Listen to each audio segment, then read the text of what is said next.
आप अपने trading career में कितना सक्सेसफुल होंगे ये आपकी चार्ट रीडिंग स्किल्स पर डिपेंड होता है, क्योंकि आप और हम जैसे एक नॉर्मल रिटेल ट्रेडर को मार्केट के बैकएंड में फंडामेंटल लेवल्स पर क्या चल रहा है इसकी कोई जानकारी नहीं होती और ना ही हमारे पास इतने रिसोर्सेज उपलब्ध होते हैं। हमें तो सिर्फ उस कंपनी के स्टॉक या फिर इंडेक्स की चार्ट को देखकर ही अपने बाय और सेल के निर्णय लेने पड़ते हैं। इसलिए अपनी ट्रेडिंग जर्नी में सक्सेसफुल होने के लिए हमारे पास अपने चार्ट रीडिंग स्किल को सुधारने के अलावा कोई और रास्ता नहीं बचता। स्मार्ट मनी में जितने भी चार्ट रीडिंग के इंपॉर्टेंट कॉन्सेप्ट है उनमें से लिक्विडिटी सबसे महत्वपूर्ण है। अगर आपको चार्ट पर लिक्विडिटी को ढूंढना आ गया तो आपको प्रॉफिटेबल ट्रेडर बनने से कोई नहीं रोक सकता। इसलिए आज के वीडियो में हम चार्ट पर आप लिक्विडिटी को किस तरह से ढूंढ सकते हैं इसे समझेंगे। बहुत से ट्रेडर ऐसे हैं जिनके मन में लिक्विडिटी को लेकर कई सवाल होते हैं। उनमें से सबसे महत्वपूर्ण सवाल होता है कि आखिर लिक्विडिटी किसे कहते हैं या फिर लिक्विडिटी क्या होती है। इसीलिए लिक्विडिटी को चार्ट पर किस प्रकार से ढूंढना है इसे जानने से पहले हमें लिक्विडिटी को समझना बहुत जरूरी है। देखिए, मार्केट में मुख्य रूप से दो तरह के ट्रेडर्स मौजूद होते हैं। एक साइड में होते हैं बायर्स और दूसरे साइड में होते हैं सेलर्स। जब एक सेलर किसी स्टॉक को बेचता है तभी बायर उसे बाय कर सकता है। इसका मतलब एक बेचेगा तभी दूसरा उसे खरीद पाएगा और इन दोनों के दौरान होने वाले इसी ट्रांजैक्शन को ट्रेडिंग कहा जाता है। अब जब तक इन दोनों की संख्या एक दूसरे के बराबर नहीं होगी तब तक उनके दौरान कोई भी ट्रांजैक्शन होना संभव नहीं है। जैसे कि इस चार्ट में यहाँ इस लेवल पर एक सेलर ने 1000 क्वांटिटी में स्टॉक्स को या फिर किसी ऑप्शन को सेल करने के लिए ऑर्डर लगाया है, लेकिन इसी समय यहाँ दूसरी तरफ एक बायर ने इनमें से सिर्फ 800 क्वांटिटी में ही बाय ऑर्डर लगाए हैं। तो इसका मतलब यहाँ सेलर और बायर के दौरान सिर्फ 800 क्वांटिटी के ही ऑर्डर्स एग्जीक्यूट होंगे और बाकी बचे 200 क्वांटिटी के ऑर्डर्स वैसे ही पेंडिंग पड़े रहेंगे। यानी कि यहाँ बेचने वाले ज्यादा हैं लेकिन खरीदने वाले कम हैं। इसका मतलब ये स्टॉक या फिर ऑप्शन लिक्विड नहीं है, जिस कारण ये ट्रांजैक्शन कंप्लीट नहीं हो पाया। इसी कॉन्सेप्ट को स्मार्ट मनी में लिक्विडिटी के नाम से जाना जाता है। सिंपल भाषा में कहे तो अगर आपको चार्ट पर लिक्विडिटी को ढूंढना है तो आपको बस उस चार्ट पर अभी किस एरिया में बायर्स और सेलर्स सबसे ज्यादा एक्टिव है, यानी कि कहां पर वो सबसे ज्यादा बाय एंड सेल कर रहे हैं, इसे ढूंढना पड़ेगा। अगर आपने हमारे चार्ट रीडिंग के ऊपर बनाए इन वीडियोस को देखा है तो आपको चार्ट पर किस एरिया में बायर्स और सेलर्स सबसे ज्यादा एक्टिव रहते हैं इसे समझने में आसानी होगी। लिक्विडिटी के कॉन्सेप्ट को समझने के बाद चलिए अब इसे चार्ट पर कैसे खोज निकालना है इसे भी समझते हैं। किसी भी चार्ट पर अलग अलग जगह कई प्रकार से लिक्विडिटी मौजूद होती है, जिनमें से इन प्रमुख चार्ट कंडीशंस को हम आज सीखेंगे। तो चलिए सबसे पहले इक्वल हाइज एंड लोज को समझते हैं। यहाँ इस चार्ट में प्राइस ऊपर और नीचे की तरफ बार बार रिजेक्शन फेस कर रही है, जिससे चार्ट पर equal highs and equal lows बन रहे हैं। अब जो भी सेलर्स यहाँ ऊपर से सेल ऑर्डर लगाकर मार्केट में एंटर हुए हैं उनके स्टॉप लॉस यहाँ कहीं इस लेवल पर ऊपर की तरफ लगे हुए हैं। सेलर्स के स्टॉप लॉस यानी कि उनके बाय ऑर्डर्स यहाँ पर बड़ी संख्या में मौजूद है, क्योंकि यहाँ से मार्केट नीचे जाएगा ये सोचकर उन्होंने यहाँ सेलिंग की है। लेकिन अगर मार्केट नीचे जाने की बजाय ऊपर बढ़ा तो उन्हें अपने सेल ऑर्डर्स को क्लोज करना होगा, यानी कि यहाँ पर बाय करना होगा। इसी तरह नीचे की तरफ इस लेवल पर जो बायर्स बाइंग करने की इच्छा रखते हुए लॉन्ग पोजीशन में एंट्री कर चुके हैं उनके स्टॉप लॉस ऑर्डर्स यहाँ नीचे लगे हैं। मार्केट में बायर्स के स्टॉप लॉस एक प्रकार से सेल ऑर्डर्स होते हैं और सेलर्स के स्टॉप लॉस बाय ऑर्डर्स की तरह काम करते हैं। इसे आपको समझना होगा। अब इन दोनों लेवल्स के दौरान जो एरिया है इसे हम प्राइस इम्बैलेंस कहते हैं, जिसे नो ट्रेडिंग जोन भी कहा जाता है, क्योंकि मार्केट में जब भी सेलर्स कम और बायर्स ज्यादा होते हैं तो उस समय यहाँ सप्लाई कम और डिमांड ज्यादा होने की वजह से प्राइस इम्बैलेंस बनने के कारण से प्राइस ऊपर की तरफ मूव करती है। उसी तरह जब भी किसी लेवल पर डिमांड कम और सप्लाई ज्यादा होती है तो इस प्राइस इम्बैलेंस के कारण मार्केट नीचे की तरफ मूव करता है। मार्केट के इस बेसिक प्रिंसिपल को आपको हमेशा याद रखना पड़ेगा। इसलिए अगर आप एक बायर है तो आपको हमेशा यहाँ नीचे सस्ते और कम कीमतों पर बाइंग करने पर ध्यान देना होगा और यहाँ बीच में बढ़ी हुई कीमतों पर बाइंग करने से हमेशा बचना होगा। अब इस चार्ट में ऊपर और नीचे सबसे ज्यादा स्टॉप लॉस ऑर्डर्स लगे होने के कारण यहाँ ऊपर बाय साइड तो यहाँ नीचे सेल साइड लिक्विडिटी बड़ी संख्या में मौजूद है।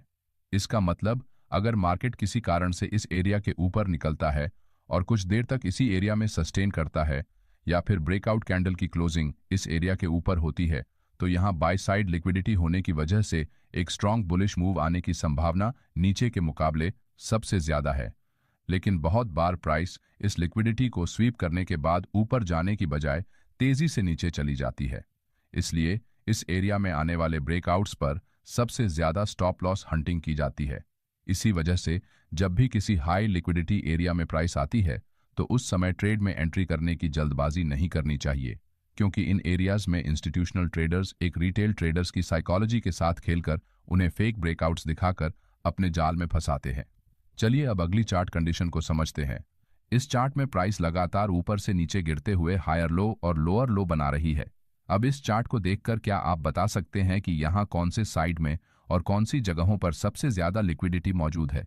आप वीडियो को कुछ देर तक पॉज भी कर सकते हैं, क्योंकि सिर्फ वीडियो देखने से आपकी ट्रेडिंग में सुधार नहीं आएगा, आपको साथ साथ प्रैक्टिस पर भी ध्यान देना आवश्यक है।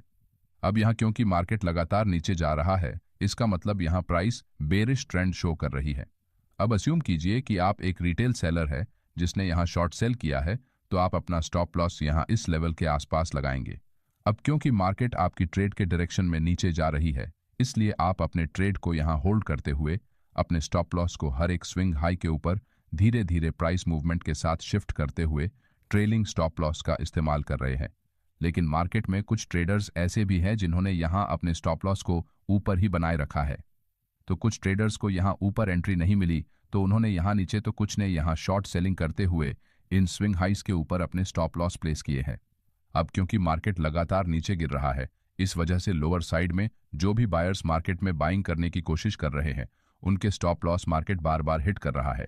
इस वजह से यहाँ बायर्स के स्टॉप लॉस बहुत कम संख्या में मौजूद है।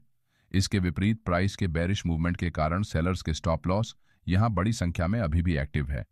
अब क्योंकि ये सेलर्स के स्टॉप लॉस ऑर्डर है, इसलिए ये बाय ऑर्डर्स कंसिडर किए जाते हैं। अब अगर आप इस चार्ट को देखेंगे तो आपके ध्यान में आएगा कि यहाँ ऊपर की तरफ सबसे ज्यादा सेलर्स के स्टॉप लॉस यानी कि बाय साइड लिक्विडिटी मौजूद है।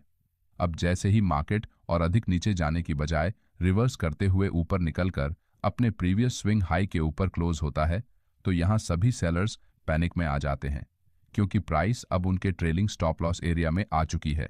इस कारण वो शॉर्ट सेल करके बनाया हुआ अपना प्रॉफिट कम होता हुआ देखकर अपनी पोजीशंस को या तो खुद से एग्जिट करते हैं या फिर स्टॉप लॉस हिट होने की वजह से बाहर निकल जाते हैं, जिससे मार्केट में शॉर्ट कवरिंग होने की वजह से बाइंग प्रेशर बढ़ता है और प्राइस लगातार ऊपर की तरफ निकल जाती है। इस चार्ट में आप स्विंग हाई और लोज के साथ साथ ट्रेंड लाइन का भी इस्तेमाल कर सकते हैं। जैसे कि यहाँ मार्केट जैसे ही इस ट्रेंड लाइन को ऊपर की तरफ ब्रेक करता है, तो बायर्स इस ब्रेकआउट को देखकर एक्टिव हो जाते हैं और साथ में प्राइस के ट्रेंड लाइन रिजेक्शन को टूटता हुआ देखकर यहाँ सेलर्स पैनिक में आकर अपनी पोजीशन से एग्जिट होते हैं, जिससे मार्केट में बाइंग प्रेशर बढ़ता है। इसलिए जब भी आप किसी चार्ट को देखते हैं तो उस समय चार्ट पर कैंडलस्टिक्स को देखकर आप बायर्स और सेलर्स इस समय किस एरिया में सबसे ज्यादा एक्टिव है, इस बात पर जरूर ध्यान दें, क्योंकि मार्केट को बायर्स और सेलर्स ही चलाते हैं। देखिए, चार्ट रीडिंग करना एक कला है और इस कला में अगर आपको माहिर होना है तो आपको ज्यादा से ज्यादा प्रैक्टिस करनी पड़ेगी। चलिए अब कुछ और उदाहरण देखते हैं। ये निफ्टी 50 का 30 अप्रैल का 5 मिनट टाइम फ्रेम का चार्ट है, जहां मार्केट दिन भर इस तरह से एक रेंज में ट्रेड करता रहता है। मार्केट में लिक्विडिटी मुख्य रूप से दो प्रकार की होती है। नंबर 1 एक्सटर्नल लिक्विडिटी और नंबर 2 इंटरनल लिक्विडिटी। इस चार्ट में ऊपर और नीचे की तरफ जो लिक्विडिटी है उसे हम एक्सटर्नल लिक्विडिटी कहते हैं। तो इसके दौरान इन जगहों पर जो छोटे मोटे स्विंग हाइज और लोज है, उनके आसपास जो लिक्विडिटी चार्ट पर दिख रही है उसे इंटरनल लिक्विडिटी कहा जाता है। जब भी मार्केट में एक्सटर्नल लिक्विडिटी स्वीप या ग्रैब होती है तो हमें बड़े मूव्स देखने को मिलते हैं। जैसे कि इस चार्ट में मार्केट ने लगभग 3 बजे ये जो लॉन्ग अपर विक कैंडल बनाई है, इस कैंडल ने यहाँ प्रीवियस हाई के पास जो सेलर्स के स्टॉप लॉस मौजूद थे उन्हें पूरी तरह से हिट करते हुए यहाँ की लिक्विडिटी को स्वीप कर दिया है और उसके बाद सीधे नीचे जाते हुए लोअर लेवल्स की एक्सटर्नल लिक्विडिटी को ग्रैब कर लिया है। यहाँ अगर हम ध्यान से देखेंगे तो इस एक्सटर्नल लिक्विडिटी एरिया के अंदर मौजूद इंटरनल लिक्विडिटी को मार्केट ने इस फेक ब्रेकआउट के जरिए टारगेट किया है और यहाँ पर जो रिटेल ट्रेडर्स इस रेंज ब्रेकआउट के पास लॉन्ग ट्रेड में एंट्री करके बैठे थे, उनके स्टॉप लॉस लगभग इस एरिया में होने की वजह से यहाँ सेल साइड लिक्विडिटी बहुत बड़ी संख्या में जनरेट हुई है। इस कारण यहाँ मार्केट ने इस लिक्विडिटी को ग्रैब करने के लिए सबसे पहले एक्सटर्नल लिक्विडिटी को स्वीप किया और बाद में इस इंटरनल लिक्विडिटी को ग्रैब करते हुए सीधे तेजी से नीचे चला गया। इसलिए इंटरनल लिक्विडिटी एरिया के पास अगर कोई एक्सटर्नल लिक्विडिटी एरिया मौजूद होता है तो ऐसे सिचुएशन में हमें ट्रेड लेने से हमेशा बचना चाहिए, क्योंकि इस एरिया में आपके स्टॉप लॉस हिट होने की संभावना सबसे अधिक होती है। अगले वीडियो में आप किस टॉपिक को समझना चाहते हैं, कृपया कमेंट में ज़रूर बताएं।